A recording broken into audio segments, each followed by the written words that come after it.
আসন্ন জাতীয় নির্বাচনে ভোটারদের কাছে সমর্থন চেয়ে গণসংযোগ চালিয়েছেন খুলনা ২ আসনের জামায়াত মনোনীত প্রার্থী অ্যাডভোকেট জাহাঙ্গীর হোসেন হেলাল।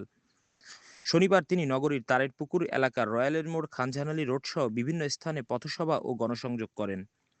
গণসংযোগ কর্মসূচিতে তার সঙ্গে ছিলেন খুলনা সদর থানা আমির এস এম হাফিজুর রহমান, থানা অর্থ সম্পাদক এস এম মোয়াজ্জেম হোসেন, সহকারী অর্থ সম্পাদক মাওলানা নাসির উদ্দিন এবং ওলামা সেক্রেটারি ডাক্তার হাফেজ সাইফুল্লাহ মানসুর।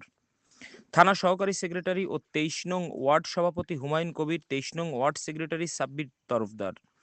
এছাড়া আরও উপস্থিত ছিলেন স্থানীয় নেতৃবৃন্দ সাহাল বিন মতিন, আবদুল্লাল মামুন, কাজী ইনুস, মঈনুদ্দিন গাজী, শহীদুল ইসলাম মামুন ও নাসিম মোল্লা। গণসংযোগকালে অ্যাডভোকেট জাহাঙ্গীর হেলাল জনগণের কল্যাণে কাজ করার অঙ্গীকার পুনর্ব্যক্ত করেন এবং পরিবর্তনের ধারা অব্যাহত রাখতে ভোটারদের সহযোগিতা কামনা করেন। আর আগের যে লাইফের যে চাঁদাবাজের যে একটা দুর্নীতিবাদের যে একটা ছিল, ওটা তো আসলে মানুষ ওইভাবে গ্রহণ করে না, এখন আর ওইভাবে নিতে চায় না মানুষ। আগের লাইফে আমি আগে বিএনপি করতাম, কিন্তু ওর মতন বাজে বা ওরকম একটা দলে থাকলে তো আসলে কোনো অগ্রসর হওয়ার মতো কোনো গতি থাকে না। ঠিক আছে,